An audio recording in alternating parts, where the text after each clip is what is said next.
All right, bro. Well, we are rolling. I never really do introductions. It doesn't have to be formal. It doesn't have to be anything crazy. But this is Harry Dudley, fifth-year student at Simpson College. Yep. Maybe if you just want to give people a background on what you're pursuing in college. And I know we talked a lot about cross country before we came over here. So Always talking about cross country. yeah, there you go, man. Yeah, well, I'm studying biology and chemistry. I want to get into higher teaching, academia, maybe teaching chemistry, something like that. So that's kind of the career goals that I have right now. So kind of give them a background too. I know you already told me, but what you talked about the difference between team sports and individual sports. So when did your fascination with cross country really start to develop? Was that early on when you started participating in the sport, or did it come later on down the road after you had been competing for a few years? It definitely came later on down the road. I always did cross country as a way to get better for what I thought was my true love of a sport, which is soccer. Growing up in England, that's just kind of it's what's ingrained in your head. Yeah, Hey, yeah. you love soccer. It's like, okay, so I love soccer. That's what Won't do anything else. Yeah, nothing else. I can't do anything else, but yeah, I wanted to increase my endurance for soccer, get better, kind of conquer that mental barrier between running for a long time. So yeah, I signed up for cross country freshman year. Goal was to get through it. I got through it. Enjoyed my time. Really, I enjoyed my teammates, enjoyed my coach. It was something new, so I was definitely in, but not loving it. So got to soccer, didn't have a great time. Thought I'll just do it again. I'll just get better again sophomore year. I'll go through another round of training, and maybe I'll be better at soccer by my sophomore year. And so go through another round of cross country. I like it even more. I improved a lot from freshman year. Not a ton, but a little bit. The team was still great. The coach was still great. I seldom had a better coach than Coach Barnes. He's a great guy. And Coach Garrels, their mentorship is awesome. Yeah. It's just so fun, to be around. And running is hard, and people hate running, but they made it easier. They made it enjoyable. Yeah. So, sophomore year, went to soccer. Still didn't have a good time. Had a worse time. Thought maybe it isn't the conditioning or the endurance or the mental thing. Maybe I just don't like soccer, and that's true. I really don't like soccer that much. I like watching it, but playing it I figured out was not for me. So I'm not a quitter, but I quit. You didn't really quit. You tried though. I tried. I finished out 2 seasons. It's not like you played one game and then quit that, or yeah. midway through the season and let your team down. You at least gave it the effort. Yeah, I tried to love it, and it just wasn't. You can't force something. Exactly. Yeah. So I just stopped, and I think I committed to cross country. I put all my efforts into that. I said, I'm no longer running cross country to get better for something else. I'm running cross country to get better at cross country. So, that's kind of when I fell in love with it. I wasn't even close to making varsity or any of that crap. But junior year, I made the varsity team, ran at state. It was, the camaraderie that comes with running at one of the highest levels of competition was addicting. So I wanted more. So joined track to get better at cross country. So I just kept falling in this loop. And senior year, cross country comes around, and making it to state again, and fulfill that goal, and I'm in cross country. Let's go to run cross country in college. So yeah, ended up here. So what do you think will happen once you graduate and you're not required to compete anymore? You're just gonna be running on the weekends or every day for fun. Are you going to have to fulfill that gap now with something else? Because I imagine for you, not only for your love of the sport, but it's probably an outlet. You're exerting yourself physically, so that probably helps you mentally. Yeah. You talked a little bit about those moments of pure ecstasy. You said that you don't always feel like doing it, but usually if you push yourself enough, those moments of reward are pretty high. Yeah. So, yeah, how's that gonna look once you graduate and you're not in the sport anymore? I think there's pros and cons to to competitive cross, you know, when you're in NCAA, you're following this kind of plan that you know works. Like our coach isn't sitting there saying like inventing new workouts or new race plans. They're all already designed from like previous, you know, D1 coaches or like world class coaches. So you're just following this plan. My mileage has kind of peaked at around 70, 75 miles a week. I'm not getting higher than that. Workouts are pretty similar to each other. You know, I'm training to run an 8K, or in track I'm training to run, you know, 5K to 10K. You know, I'm trying to run long distance, but I think when I get out of college, it kind of opens up new opportunities for me to try, like, I don't know, like a half marathon or a marathon. Maybe I'll try the triathlon because, you know, I swam in high school as well, so I already know I can do that quickly. It just opens up more doors for me to try, you know, road races, and there's other cross country races I can run that aren't through NCAA and stuff like that. So I guess I just gotta. The goal is to find what I love the most about running in general. Yeah. Interesting, yeah. Because I always wondered, like, what happens to people after they, you know, if they don't go on and play professionally for a sport, like, how do they keep that up? Does it just become a hobby, like, that they do? Like, I mean, they tell us that running is, you run for life, you know. If you really fall in love with the sport, it's a sport you'll have for the rest of your life. And, you know, I'm always going to have stresses and, you know, be pissed off about things, you know, it's just life, and running is a great outlet to deal with those emotions and handle with that, so. Now that's interesting that you say that. Have you ever, like, have you ever had struggles with mental health at all? I mean, you don't have to get into any specifics, but I'm just asking in general to follow up and say, like, if running helped you deal with some of those struggles, and that could just be, like, day-to-day things, not to say, like, you had, like, a mental health disorder. Yeah. I don't mind talking about it. I think it's good, actually. I mean, mental health and men's mental health is something that's a real issue. Oh yeah. But I think I attribute to me getting off my ass and like really working hard to poor mental health. Like running, I don't think I was ever low enough to where I could say running saved my life, but running like gave me a purpose, I feel like. And it directly correlates like my improvements in running with my mental health. For example, junior year, indoor track and field, I never ran a race that was good in college for me anyway. Like, I never left it all out there and never did what my coach thought I could be doing. So I was upset about something, sad about something. I don't necessarily remember what it was. Indoor. It was indoor conference. We were running the mile. And I just spazzed, I guess. I don't know. I just freaked out. Like, my mile PR at the time was like 4:51.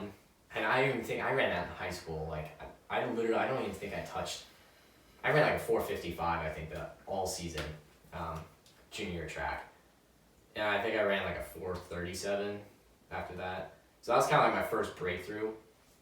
And then it really got me into running, like really had that running bug after that. I wanted to get better. I realized like I felt better after I made an accomplishment. I had to win, and I had something to focus on.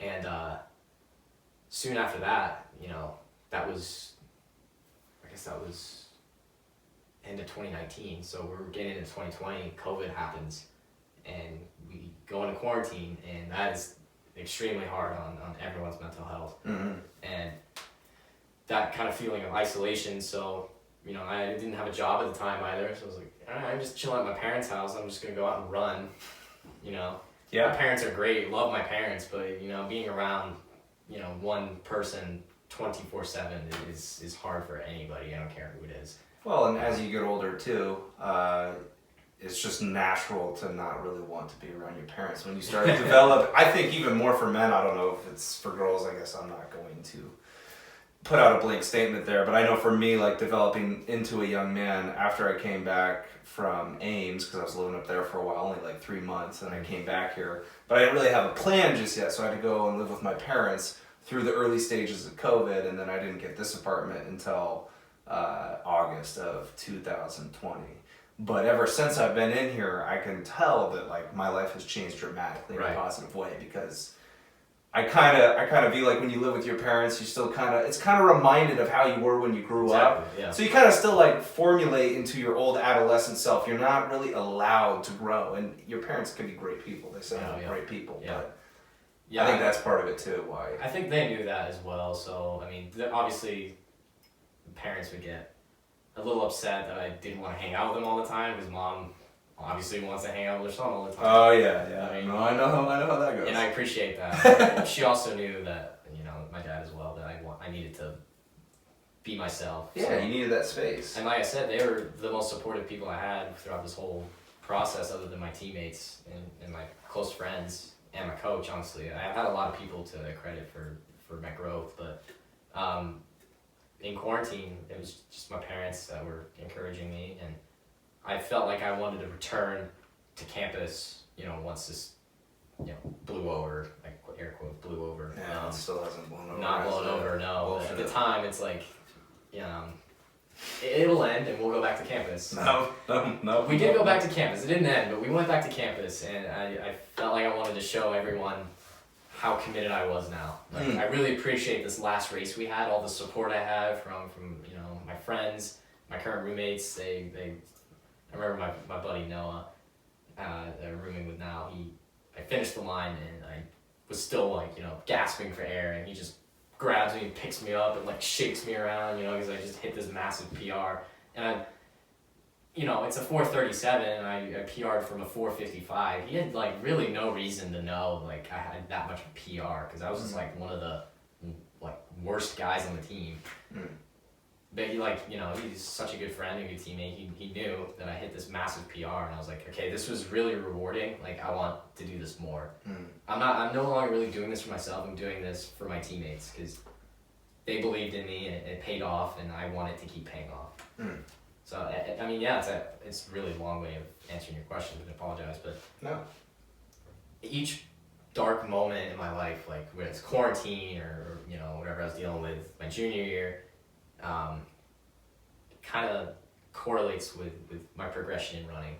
So that's really interesting, because I've heard a lot of, I'm just pulling from examples like say a Rich Roll, and his story is kind of interesting because he found a lot of growth in testing himself in the comfort and breaking his comfort zone down through running. And he said that he solved a lot of these issues and addictions that he had through running, oddly enough. And I think that's why, well, endurance sports, but anytime that you're physically exerting yourself or just pushing yourself past your comfort zone, like, I guess I have a beef with people that don't challenge themselves enough, because the only thing that you're going to get out of it is growth. And that could be from a PR, but that could be also from a mindset standpoint. And that's honestly the reason that I reached out to you for this podcast, is like, what is your mindset been like ever since you started running, and you keep putting these micro goals right in front of you that you keep getting, and you might not hit every goal right away, but ultimately,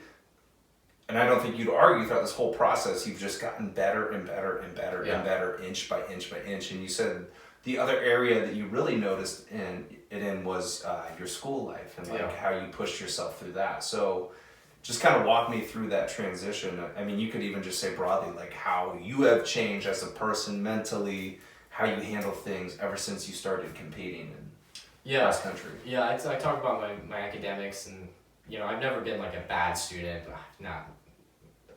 I know some smart ass dudes, right? Like my friends, all my roommates are just like geniuses, and I'm not on their level, straight A's, 4.0 every semester. But I'm also not a bad student, But I did notice like my drive to do better in classes, and once I start doing homework, I get over that hump of starting to do homework. I want to keep doing it and do well. And it was similar to running, just those small things, small steps. And you mentioned like cleaning your room or doing the dishes, like exactly the same for me. Like if I start something, I will do more things. And that's exactly like running. You take that first step on your jog, and you never know what can happen. You might end up starting at 7:20 pace, easy jog, and your teammates start pushing the pace, and you end up running 5 flat for a couple miles, and it's just it's hard to stop once you start, which I think is a good thing, you know.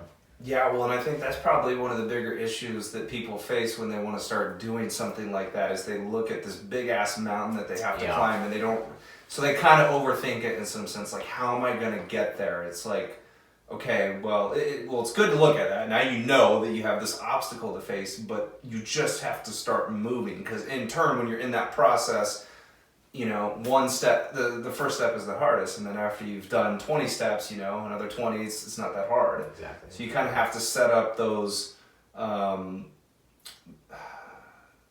trying to think of the word to say, like, you almost have to put those, you have to put it into perspective, that there's this big ass mountain that you have to overcome, but it's not going to come by just thinking about, in the beginning, how big the mountain is. Exactly, yeah. A question I get a lot is, like, how do you start running? Like, how do I start running and, like, getting to a high level of running? Because, like, people expect it to just, like, just come naturally. Just go, like, they either expect it to come naturally, or they expect it to, like, they expect to have to work so hard in order to get to, you know, the best they can be, which they do, but, you know, I'm trying to think of an example, like, you don't have to go run 70 miles a week the first week you start running. Like, you don't have to go run 8 miles in one day, 10 miles in one day. Your long run doesn't have to be 15 miles just because other people are doing that. Like, we all started, I started from, you know, 25 miles a week.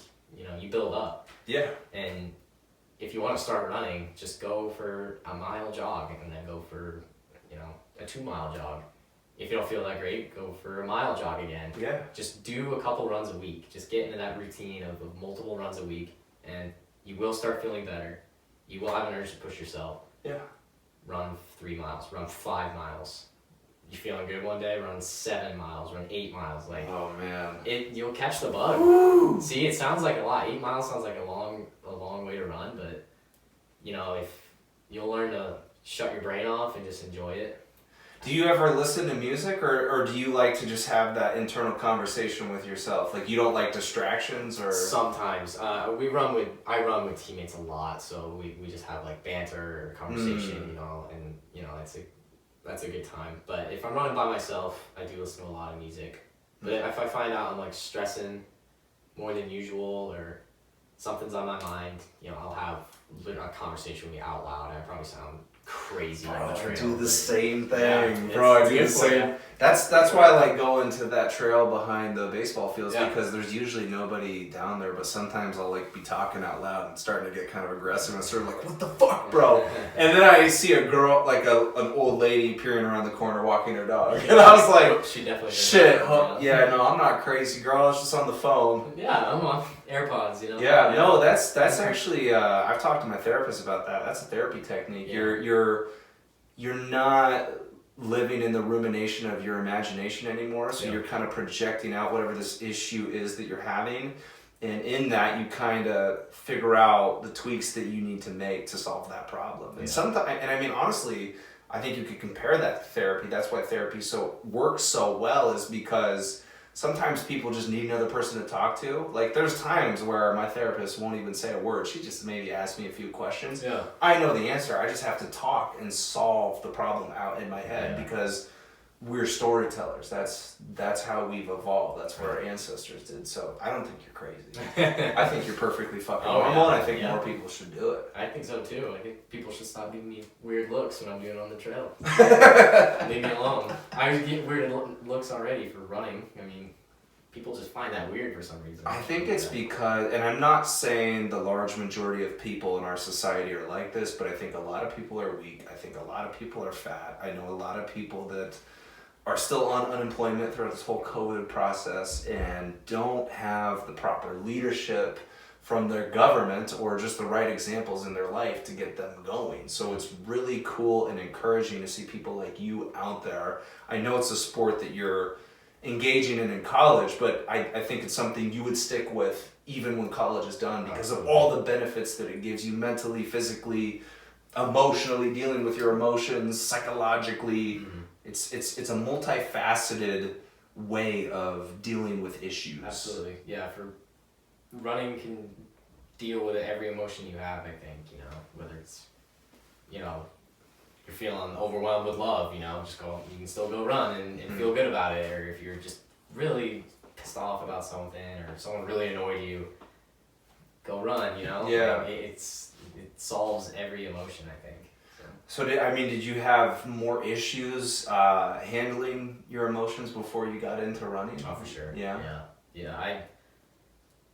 We all have issues, obviously, and we all have days where we're not ourselves, but those days are way less frequent, way less frequent. Yeah. Like have something that I think I found that I can progress in so much. Like there's so much to like look forward to. Yeah. You know, I think that's a lot of the reason why people it's one of the reasons why people can fall kind of in this like trap of you know, negativity. Yeah. They don't know what they're gonna do, you know, in the near future or the far future. There's nothing really to look forward to. I feel like I'm very, very lucky to have found something where I know like I'm still pushing the limits, right? Like I'm still getting better. And, Yeah.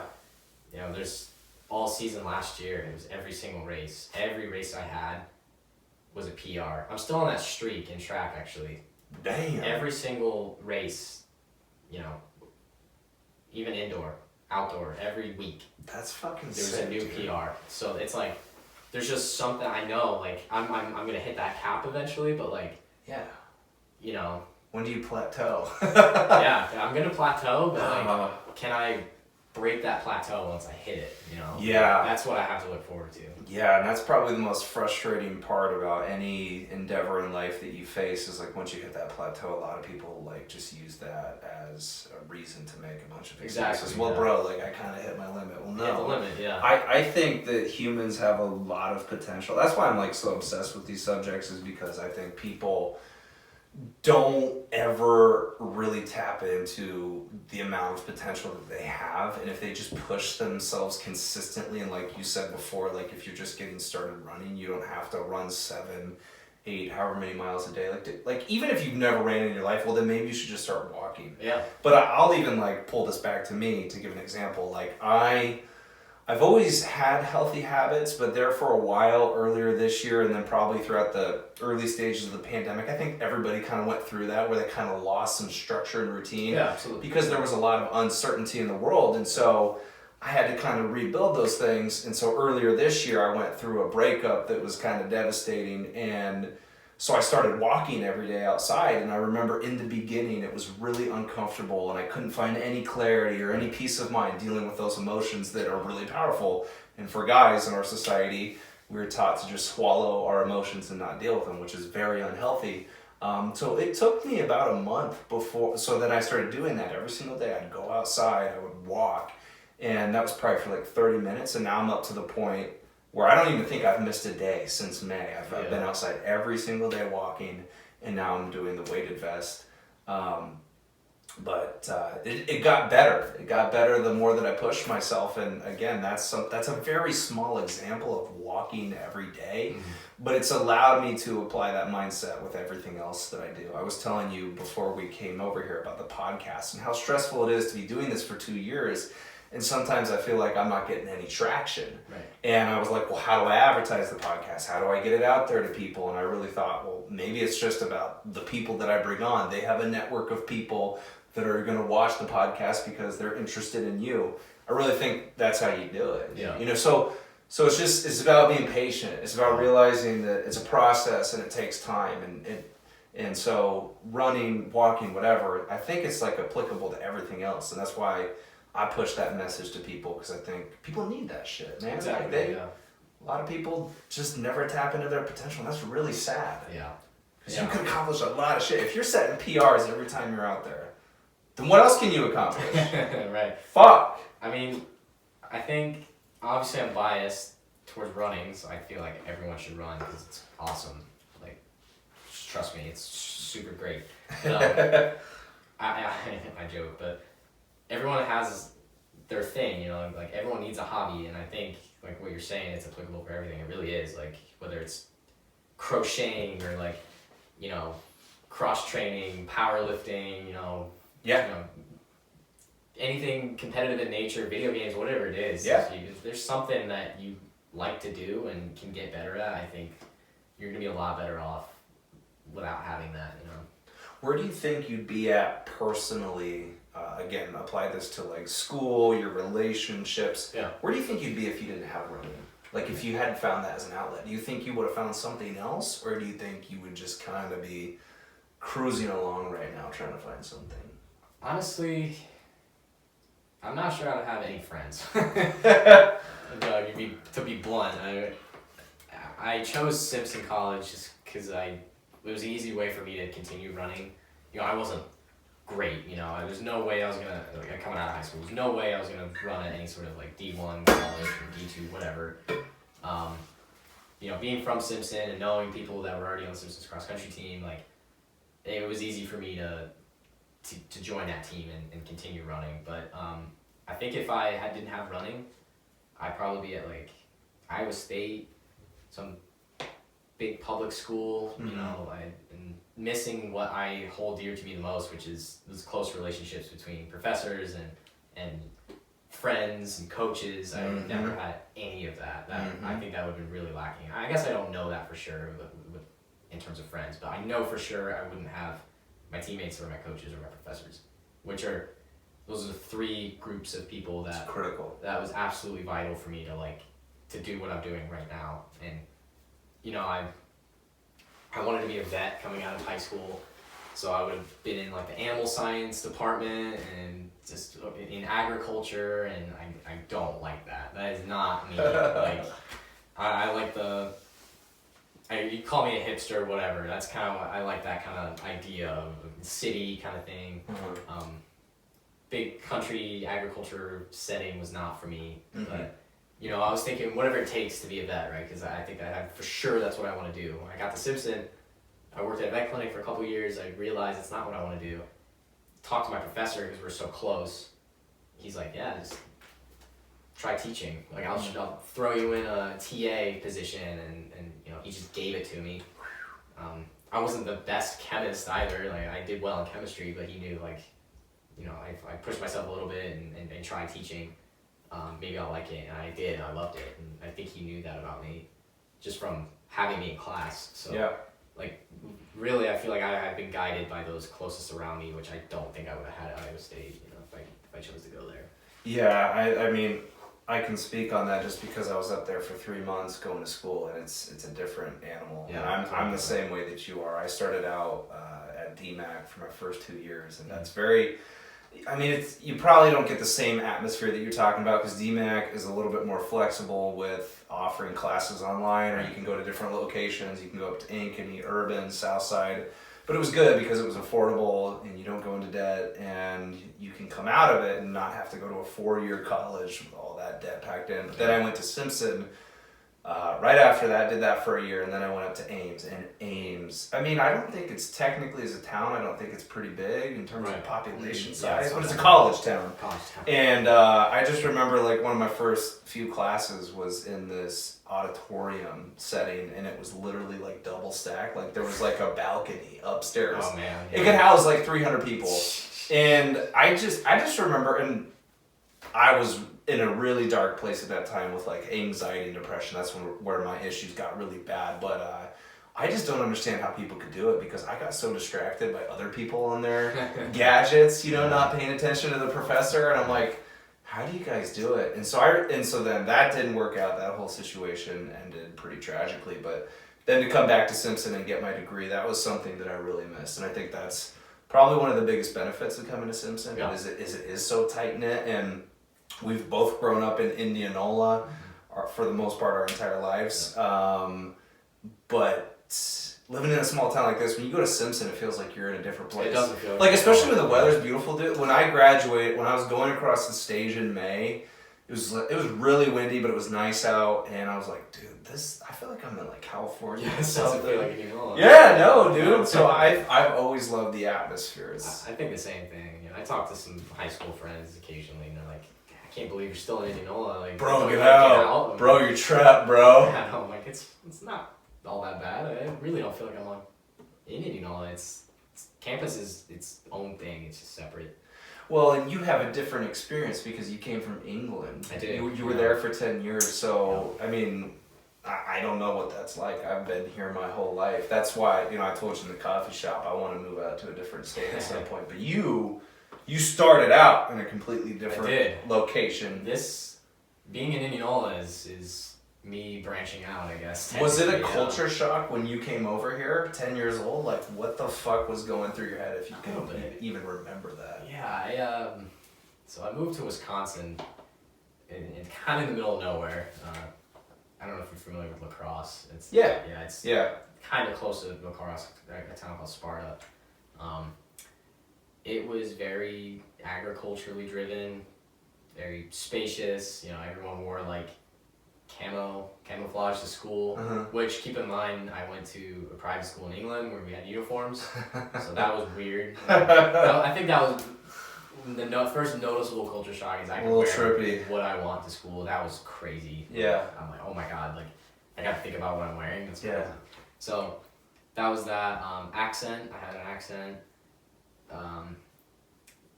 There's ecological. There's a science to being around people that don't have the same accent as you. Yeah. If you're in the majority, there's a little bit of a, I'm not gonna say discrimination, because I'm a white English speaking kid, like I looked and talked the same language as everyone around me, just had that weird little like difference. Something was off. Something was off, and people, I do think people treat me a little bit differently because of it. This was not a great town either. Not ripping on Sparta. If anyone happens to be from Sparta, listen to this, but I didn't really feel that welcomed. But we got out of there a couple years later, came to Indianola, and this was a little bit bigger of a town, still very like partly rural, but it had urban, accents to it. And I like it actually. I like it a lot. It kind of mixes it with what I had in England, which was just industrial. Everything's tiny. I lived in a house smaller than this apartment. Like, it was. Wow. It's totally different. It's a different lifestyle, and England's been around for a long time, so everything here seems so new. Yeah. And architecturally everything's different. Food portions are insane. I still complain about that to this day.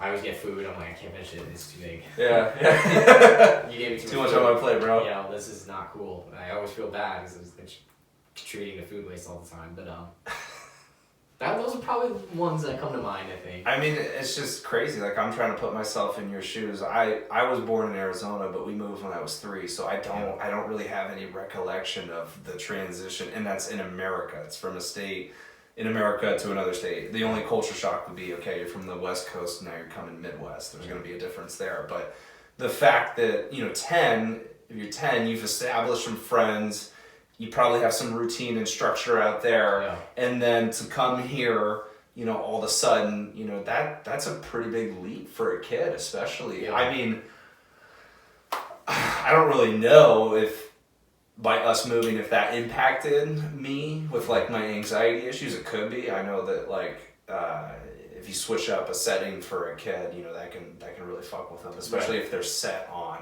certain things that they do, and then you move them. It's like, well, holy fuck. What do I do now? But I can't even imagine what that would be like. That's insane. I've never even been outside of the country.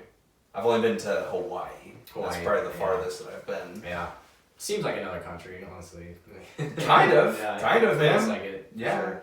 Yeah, I had, friends in England, and my whole family still lives there. Like, just my mom.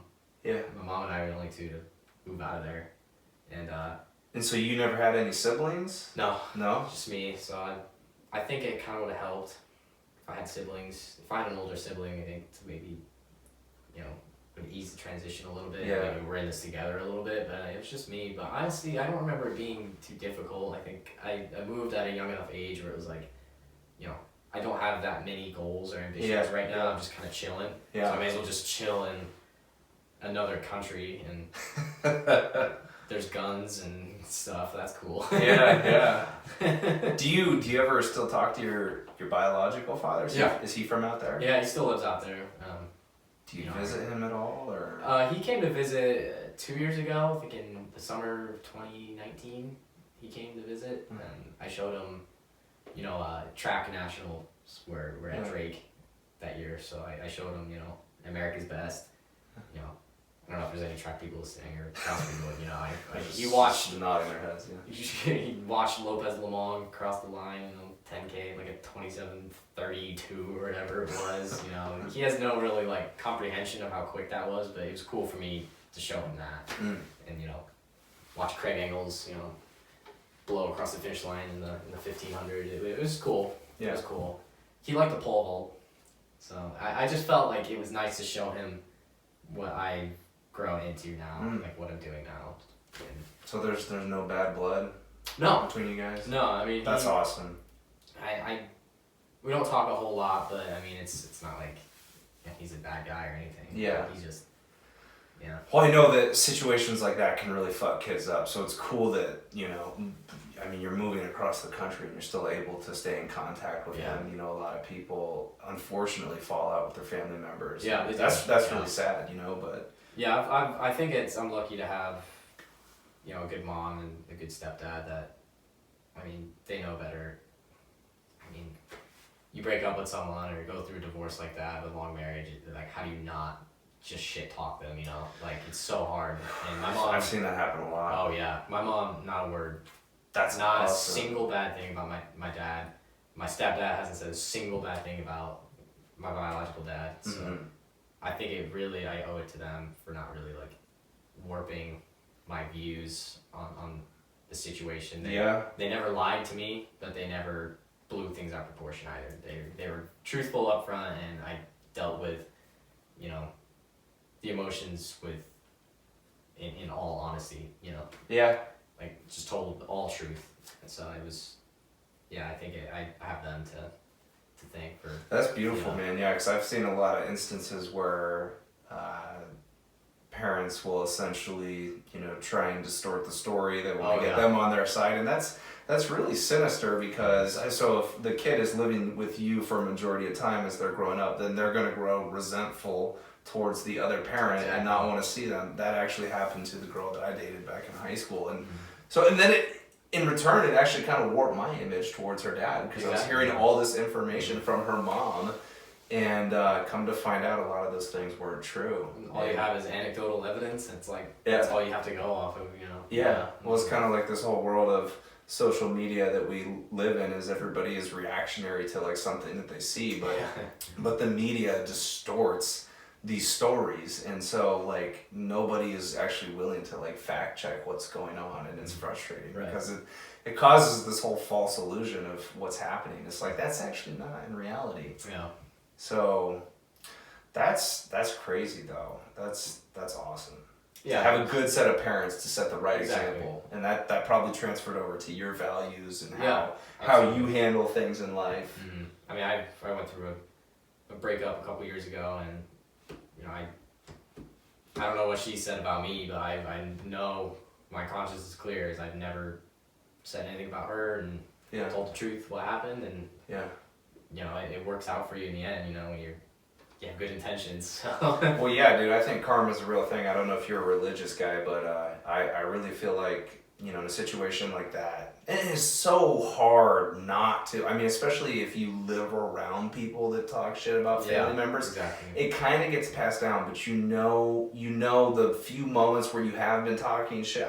We've all done it. If it's about a friend that's bothering you or whatever, and you go tell your other friend, it's disgusting. You shouldn't be doing it. It's the same thing as jealousy. If you're dating somebody and you get jealous and there's really no reason to be, that's a reflection of you and your insecurity. It's disgusting. But, God, yeah, it's so hard not to. So it's cool that you, not only through that whole situation with your parents, but then even a breakup. Because that probably affected you even more so than, well, I don't know, maybe they're equal with the divorce, but still both affected you, and you didn't. Yeah. You didn't hold bad blood against your dad. You didn't hold bad blood against the girl that... Yeah, exactly. I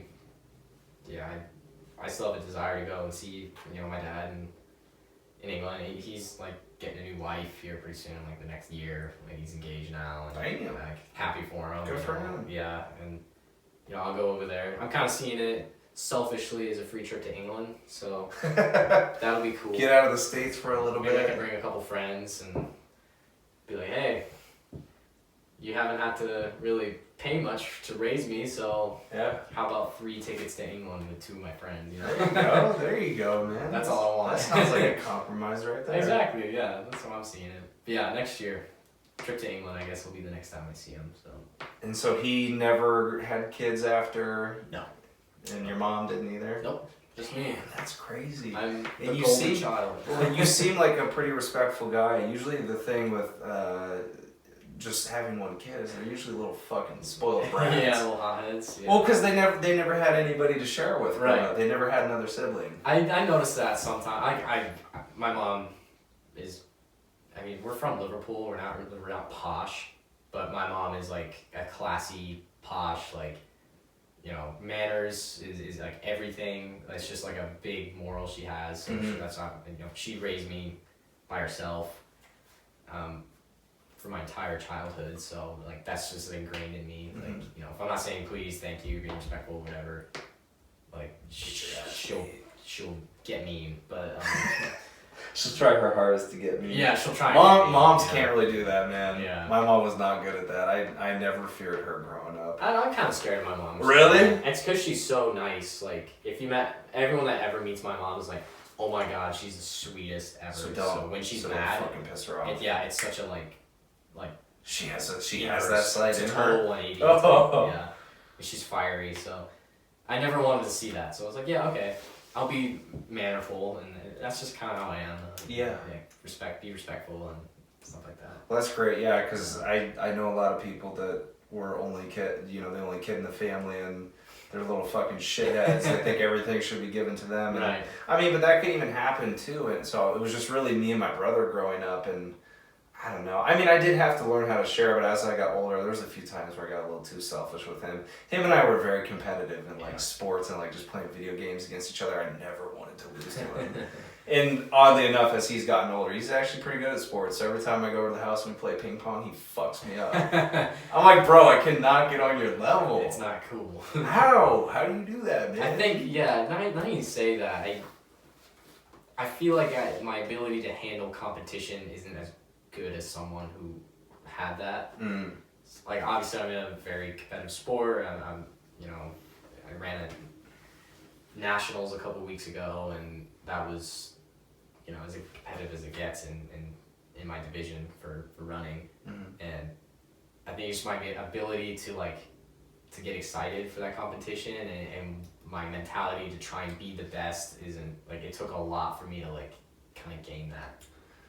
Yeah, and I mean, that could come from your family dynamic growing up, but I also think it's very shunned upon in society, especially for men, ever since toxic masculinity became a thing. I think it's pushed into our throats or into our minds that competition is a bad thing. And I mean, certainly you don't want to be excessively competing against people when there's really no reason to be. Right. But I don't think that competition is a bad thing. In fact, I think it's a good thing because it pushes you. And so probably a lot of your teammates and your coaches realize, hey, Harry, I know what your potential is, man, but you're not tapping into it. We're going to challenge you. Yeah. I'm going to challenge you to be better. And I think there needs to be more of that. Like, anytime I've been challenged, say in the gym or whatever, it's kind of like an ego thing. Like, as a guy, you're like, oh, fuck, this guy's challenging me? Hell no.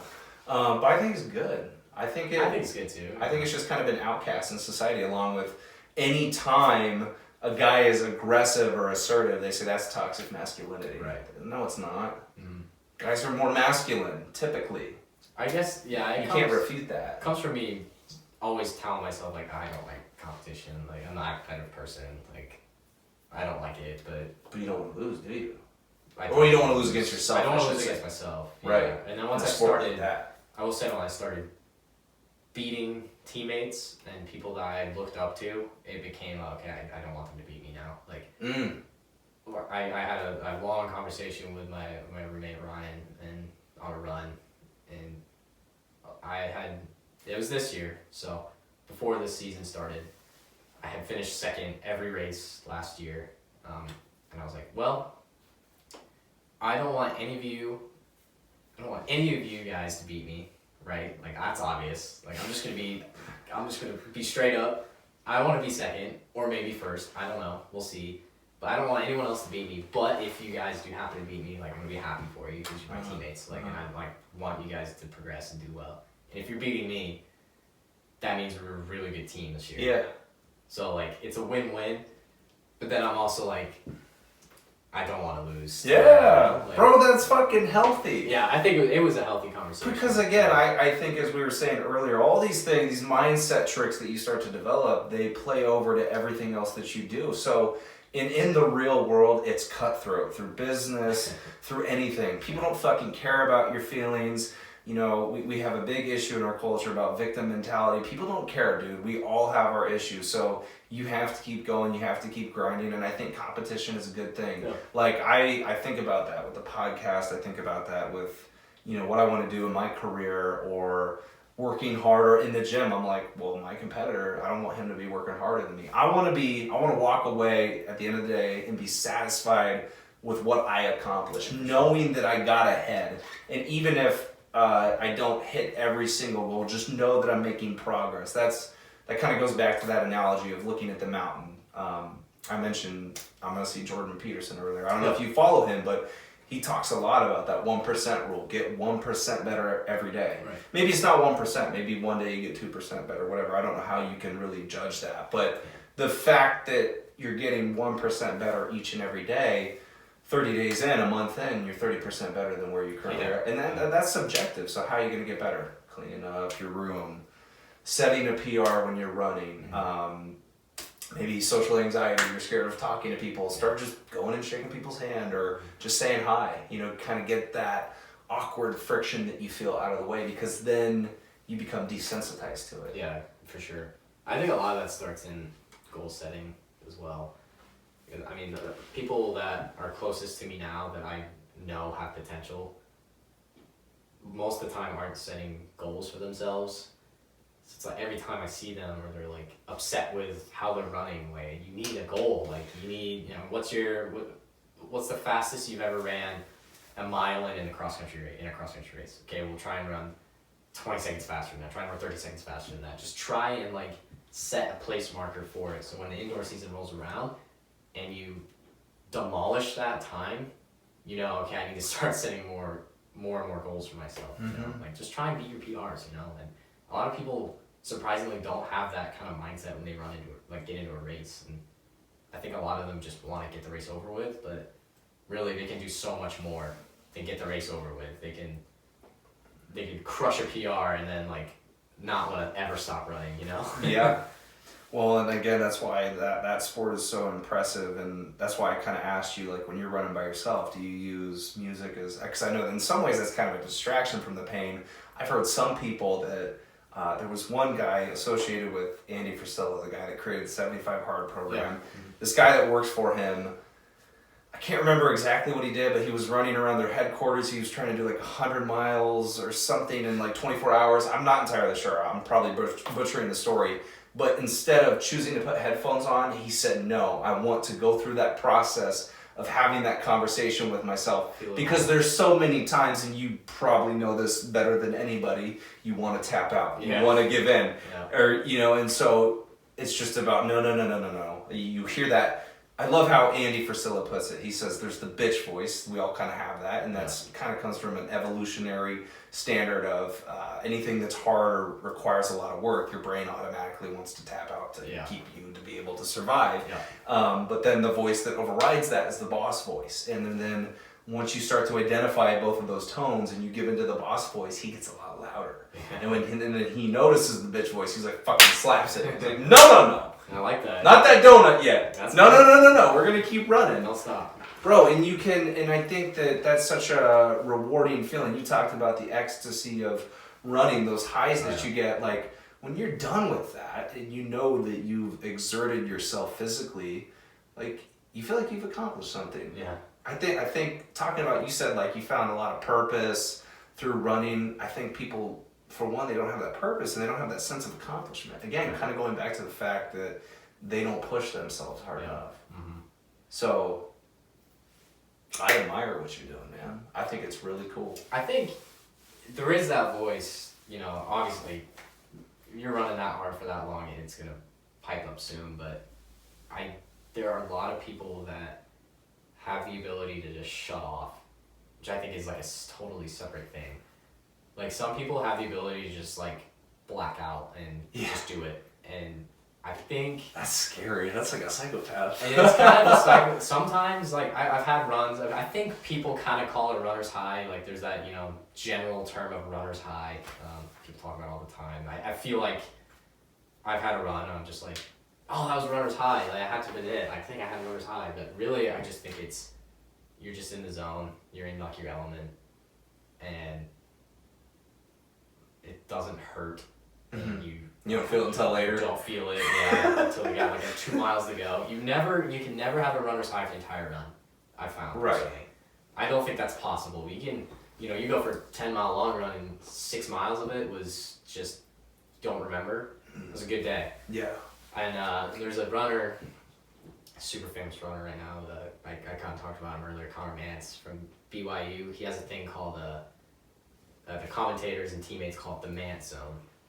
Where he just is in the pain cave, and he doesn't look like he should be running that fast, but he's getting faster and faster and faster. Like his pain tolerance is just insane. So I don't know if he's like blanking out, where does he just go? Handling it. Where does he go in his mind? Exactly. That kind of fits into the territory of like David Goggins. He accepts that challenge, and you're like, dude, what the fuck?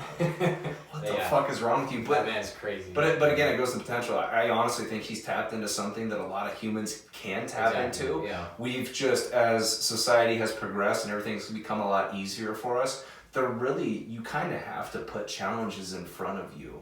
We're not like fighting off tigers. We're not starving anymore. Food is readily available. You can do anything on social media. You can look up anything on Google. But it's kind of made us fucking stupid as a society. Right. So, running or whatever it is that you choose to do, that's a great way to do it. And looking at a guy like Goggins or the runner that you just mentioned, I mean, they've tapped into that zone. Have you seen that recent movie? I think it's a Disney or Pixar movie. I can't remember. I think it's called Soul. Is it Soul something? I can't remember exactly. I watched it over quarantine or winter break, I think, and I really liked their. I did not think I was gonna like this movie. I actually really enjoyed the movie, but I'm not a big Disney guy. But there's this. They have a really cool like personification or demonstration of like being in the zone. I think the main character is a saxophone player, and he just loves it, and or piano player. And he's in his zone, and I feel like that's kind of like equivalent for me in my running zone or anyone who kind of gets into that zone.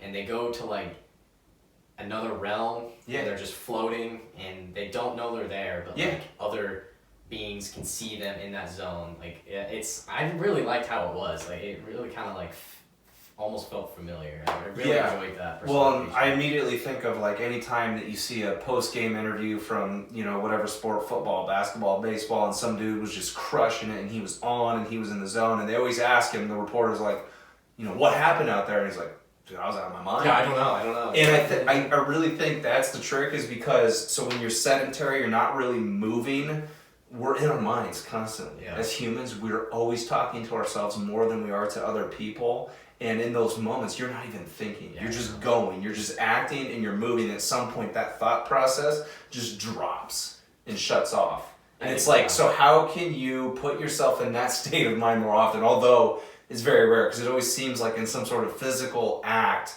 that's how you reach it. The more that you stick with it, so in running, the first 5 miles are probably fucking trudgery. And then all of a sudden, you hit that sweet spot. It's like a switch that you turn on to. I just, I want to be a chemist, so thinking of it like scientifically, I think it's just like there's the perfect mixture of hormones and chemicals that just kind of present itself at the perfect time, and that's why it's not super rare, but it's rare enough to be like, this isn't happening as much as I want it to be happening. Yeah, well, I think if you experience it more often, you might be able to find a way to craft it into your daily life. Like if you know that you get it a lot from running, maybe it's just like an intense focus, and so you can bring that into, I don't don't know, like you said with homework, you know, there's probably points where you want to tap out, but you just stick with it because you know that you're like, okay, I just gotta plunge through this. Yeah, I agree with that. I think which maybe that's not the same zone we're talking about, but I think just kind of sticking with whatever is, there's that uncomfort part that you hit. There's like a little barrier, and then you got to hop over it, and then it just seems like anything after that isn't as challenging. Right. You've just continually pushed yourself. That's yeah, I agree with that because what sucks is I hate mornings. Like I'm not a morning person. Mm-hmm. I just can't get up, but can't function. I can't do it. But if I get up and I do a hard run in the morning, if we have like a morning workout at like 5 a.m. on the track, 5:45 a.m.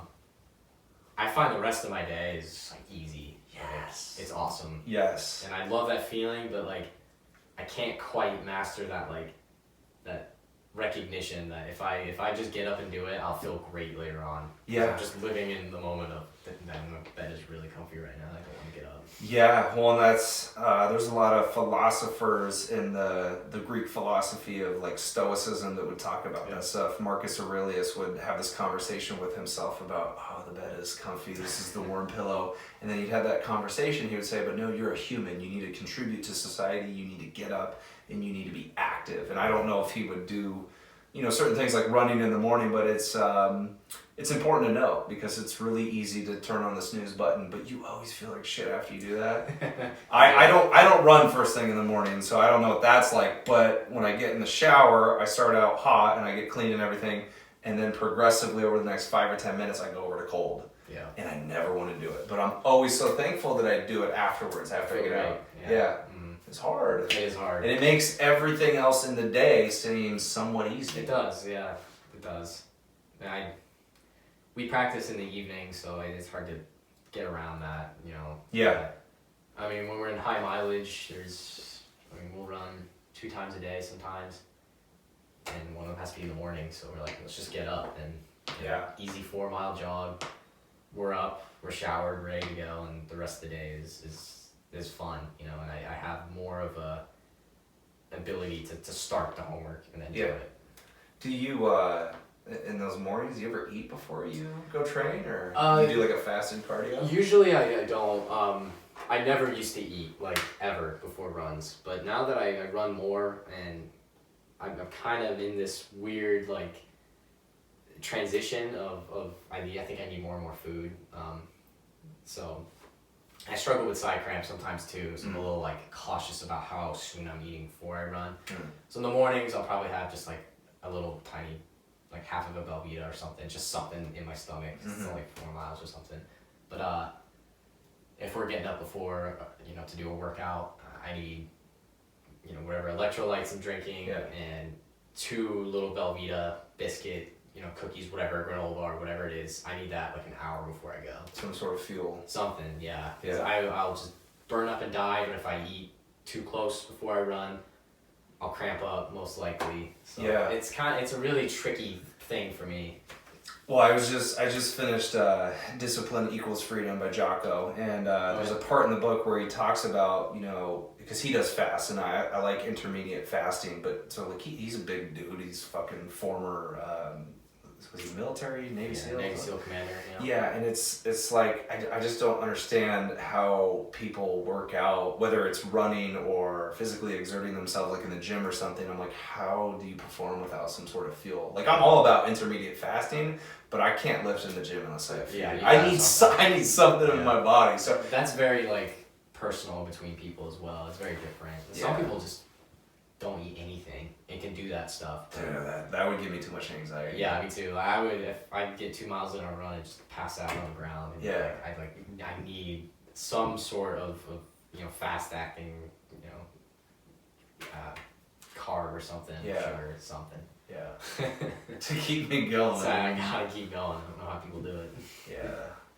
All right, bro. Well, I think we're probably getting to the point. This has probably been at least an hour long. Yeah, how can people follow you? I know your Instagram. Is there anything else out there that you do that you want people to know about? If there is, just do like a self-promotion right now. Self-promotion? Not really. I just run because it's fun, and I'm, I guess, pretty good at it now. So I just have an Instagram, I guess. Okay. I guess I have a Twitter as well, but I don't do much on there. So, okay. Yeah. Well, I'll put your Instagram handle down there, and then last question. So like, what are your plans moving into the future? What do you want to accomplish in the next few years after you graduate? Have you thought that far? Yeah, I think Putting you on the spot right now. Okay, so we talked about this earlier where I have like A, B, and C goals. A goals being like pretty high, kind of maybe out of reach, but something I'd love to do. B, and you know, so on. C is easiest. So I guess A goals would be move out to high elevation, train like an absolute animal. He's gonna be eating that elk meat out there. Eating elk meat, semi-high protein diet, eat more carbs, and then train at elevation, run some fast races. I don't know. We'll see what happens. Maybe I'll make the Olympic trials someday. You never know. Fuck yeah, man! I hope you do. And at that point, I hope you come back on the podcast and we can have another conversation. We'll have a conversation for sure. Yeah, if I make it, I'll come back. But all right. Those are my like crazy goals. That's good to have, though. I think everybody should have a little bit of these outlandish goals that are like seem somewhat impossible, but also seem attainable. You could get there. I know you can. Yeah, I'll try my best, probably. B and C, I guess, just keep running. Yeah. Marathons, half marathon, keep running 10Ks, 5K road races, cross country races, triathlons. I'm gonna try it all. I'm excited. That's awesome, man. I'm surprised I've never ran into you outside with my weighted vest on. I know, I'm surprised too. We're always running face trails. So. He's like, dude, Harry's just going too fast, man. Like, you see him 1 minute, he's fucking gone. There's a little blur. Yeah. There's a little blur in front of me, and that blur's Spencer. So, always trying to that guy's an animal. Yeah, he's crazy. I've talked to him a few times. That guy's an animal. There's that competition, though. That is that competition, yeah. I've beaten him one time, so now he's like wary of me now. He's like, all right. He's creeping up. Yeah, he's shit, dude. I gotta do better. I'm like, how many miles are you running this week? And he's like, I'm not telling you. How many miles do you run this week? You're creating that paranoia, bro. Yeah, I know. It's not happens. You beat him one time. You know, I raced him 30 times, and that one time. Just one time, man. But I like it. It's fun. It's healthy. You know, it's like we were saying. It's something that is vital for us to both progress. Yeah. I'm just happy to give him someone to run with or something. Right, and it doesn't say that he doesn't care about you. He wants to see you do well too. Exactly. There's nothing wrong with competition. Like, just don't let it become, something that's toxic. Which there are some guys out there. I run into some of those guys in the gym that are puffing up their chest for no reason. Yeah. It's like, bro.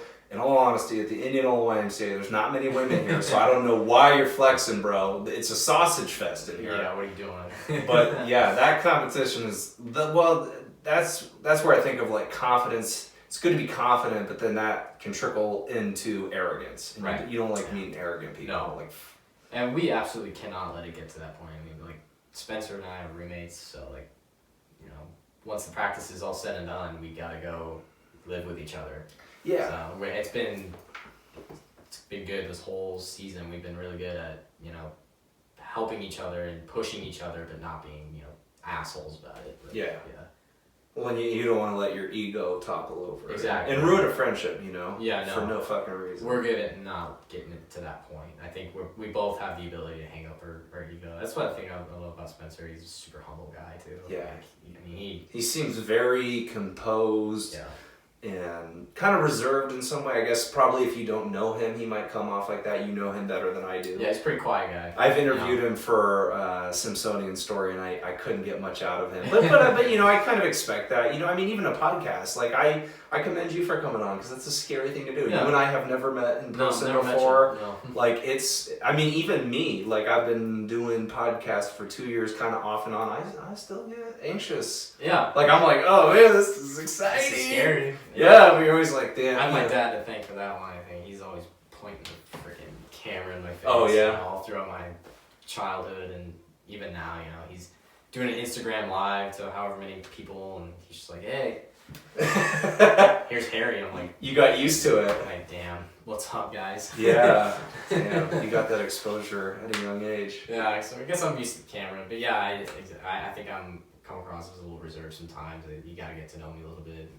Yeah. Getting warmed up. So. Yeah, well, this is a nerve-wracking thing. Yeah. Even though I've done it many times, I still get in my head sometimes. And, I always want to come off as, like, providing a really interesting conversation. So if I feel like the conversation is lagging, I'm always kind of thinking that in the back of my head. And I don't know how you are, if you're, like, anxious or kind of OCD like me, but I usually, like, think people can spot out like my voice and fluctuation or like how I'm sitting, and it's like those people they're not noticing that. It's just because we're here and we think about those things. It's on camera, but once you just forget that there's even a camera there and you focus in on the conversation, that I just block that out. It's all natural. Yeah.